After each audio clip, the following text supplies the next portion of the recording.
Salutations, respected viewers. This is George from Ireland, and I've been asked by one of my many adoring fans to address the subject of reform of the House of Lords. First of all, what is the House of Lords? Well, it's the upper chamber of the British Parliament. The United Kingdom's legislature is bicameral, like most legislatures. That's to say, it has two chambers: the House of Commons, which is elected, and the House of Lords, which is not. Well, the House of Lords in England, it could trace its origins back to the Witnagemot, or Wise Meeting. That's what the Anglo-Saxon words mean, were some earls with their ex officio. They were aristocrats, had hereditary titles, owned large swathes of land, and they controlled parts of the kingdom in behalf of the king. Now in Ireland, we didn't have something quite like that. Wales, I'm not sure. Scotland had something a little bit like in its medieval parliament. Obviously, all these legislatures united in time. But as the House of Lords is located in England, and England is the major portion of the UK, it's apposite that one should look principally at the English tradition. Anyway, then the Normans brought into Parliament the Plantagenet monarch in 1265. No, not to do with Magna Carta. Magna Carta says nothing about a legislature. Anyway, so then this right to sit in Parliament for the Lords, those who had the title Lord or above, was not automatic. Not all of them got it. There was some of them. That only became an automatic thing about a century later. Somebody had the title Lord or higher noble titles such as Viscount, Earl, Marquess or Duke. He, and it was only he, could go to the House of Lords automatically. There were Lords temporal, as in their power was of this world, worldly. It was not religious. There were also Lords spiritual, as in bishops, Catholic bishops and archbishops, because of course the Catholic Church was the only church in England until 1533. Then the Reformation came and the Church of England was established, and it was Anglican bishops and archbishops, not Catholic ones. Of course, it's often the same individuals. It simply crossed the Tiber.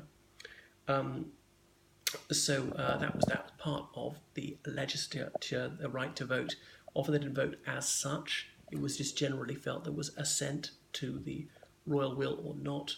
Parliaments didn't meet all the time. But fast forward a bit, I'm getting mired in the particulars. 1832, well, George IV threatened to flood the House of Peers with Whig peers, people of bourgeois origins, and these Tory backwoodsmen couldn't abide the thought of rubbing shoulders with these parvenus, counter-jumpers who'd sullied their hands in trade. That's why the Great Reform Act of 1832 was passed. So there were various suggestions about reform of the House of Lords, mend them or end them. So as they say, it's daft, it's a medieval farce. People have these hereditary titles just because their ancestor did something distinguished many centuries ago, or in some cases, as Blair bitchily pointed out, their ancestress was generous with her affections towards King Charles II. As is his sons are born out of wedlock, he ennobled them. And so many peers are just descended from him because their ancestresses were ladies of easy virtue. In 1910, another suggestion about the reform of the House of Lords because of the people's budget, when Lloyd George, as Chancellor of the Exchequer, was taxing the upper classes and a bit more now. There were death duties, same for inheritance. Some thought it was absolutely outrageous. And they blocked the budget, which was going to help the working class. So many people agitated that they ought to abolish the House of Lords. And George V said, if this people's budget is not passed, now that's been upheld by an election, I will create hundreds of new peers from liberal families, and that'll be that.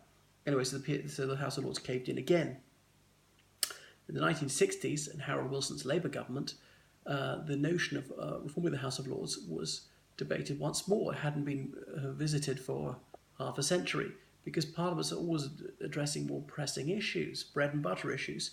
It's an abstruse topic. Only political obsessives like myself are intrigued by it.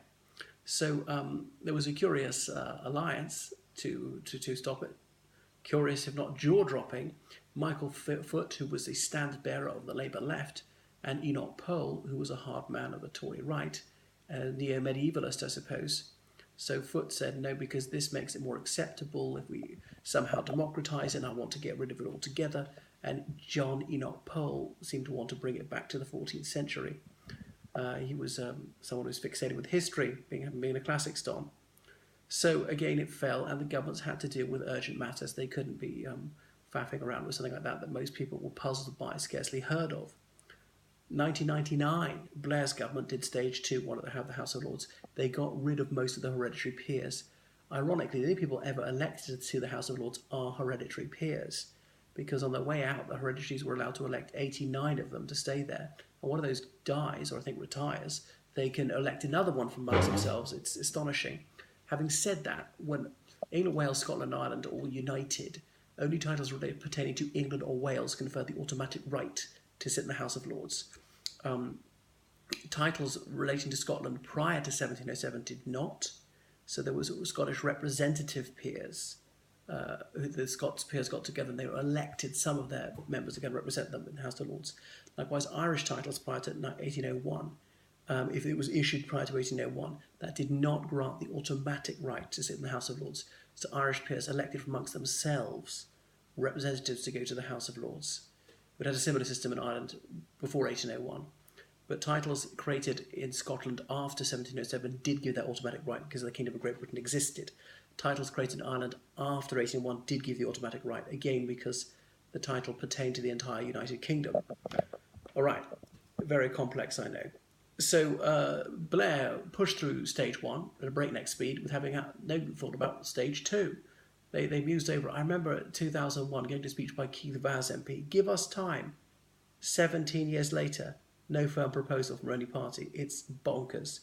And this is one of the arguments against why on earth are you fast forwarding to stage, well, to demolishing the peers if you don't know what you're going to put in room of it. You haven't even got a back of an envelope plan. It was typical of Blair being constitutional, Vandal being modern. I don't think we've gained by this. So since the 1950s, there have been day boys, as the House of Lords call them. There have been life peers. The peerage is not necessarily hereditary, just for the lifetime of that individual. Some judges already had that to be a peer for his life and didn't pass on. Peerages pass father to son, to the eldest son only, and the son must be born in wedlock. There are a few peerages which can pass to the daughter. Depends on the title deed, the parchment, which will say whether they can go down the female line or not. It rarely can. Those in Scotland more frequently can than those pertaining to other portions of the British Isles. So Lord Willoughby de Brooke, I went to a speech by him when he addressed the Oxford University Conservative Association, and he was saying this, it's terrible, and it gives comfort to anti-monarchists, we mustn't go for that. And I said, well, it was going to be stage 2, what are we going to do? Because Lord Willoughby de Brooke said, we are in the departure lounge, like it or not. Heredity is going to be all gone. And he said, we did look at that system, but no. I propose the UK follow what we do in the Republic of Ireland. We have delegates, as it were. There's little point in having an upper chamber if it simply replicates the lower chamber. It should be elected in a different fashion, if elected at all. So it could represent civil society rather than representing the country territorially. These not be geographical constituencies, but segments of society, such as churches, mosques, and whatever, various religious organisations could do that. Even anti-religious organisations, the National Secular Society and the British Humanist Association, could have their president each in it. The Royal Society or the Royal Society of Arts, various learned bodies could nominate people or elect people. University graduates could elect people, as happens in the Irish Republic. We have an awful lot of them now. Or indeed the Chancellor of the University could appoint someone. The civil service could have people maybe not elected because the civil service is supposed to be neutral. The head of the civil service could be there ex officio. Someone from the BBC or various news organisations could automatically get there. Various judges who already had them for a long time. Field marshals or the Admiral of the Fleet or the whatever is the head of the RAF, is he called? Air Marshal, something like that. So various, or maybe they could be retired military people. The trades unions that could elect people. There's often full of superannuated trades unions officials on the Labour side anyway. Corporations or the Confederation of British Industry could elect people or indeed be nominated by the Director General. Things like this. Then the issue of terms. Do they serve for one parliamentary term? Perhaps not. They can take a longer term view of things. Have 10-year terms or serve 2 electoral cycles automatically. Should it be term limited? Should it be single term only? I didn't think, no, if they're successful, keep them on. Give them a long-term view. On the other hand, if you know you're only going to be there for one term, you don't have to worry about re-election. So it should be markedly different from the House of Commons, not simply trying to copy it. take a more considered view of things, willing to be unpopular, though not tempted to be contramundum. We could do say, oh, we have to have more ethnic minority people in there. Could do it that way. We have to have 50% women. I tend to be against that, much more so than I am against ethnic quotas. We're all related to men and women. We're not all closely related to people with different ethnicities. I know we're all, humans. We are all related. We all come from the Rift Valley in Africa, but often it's very, very distant. It could be millions of years ago that we're related. Was all related to men and women within one generation. And I did say possibly we could look at it as a generational thing, saying there must be a certain percentage of people age under the age of 30 in it or something like that. So there are all sorts of ways in which the House of Lords reform could be pushed forward. I don't have a very firm view in it. It does tend to be not something that people get very worked up about. This is my proposition for how the House of Lords could be ameliorated. What's yours?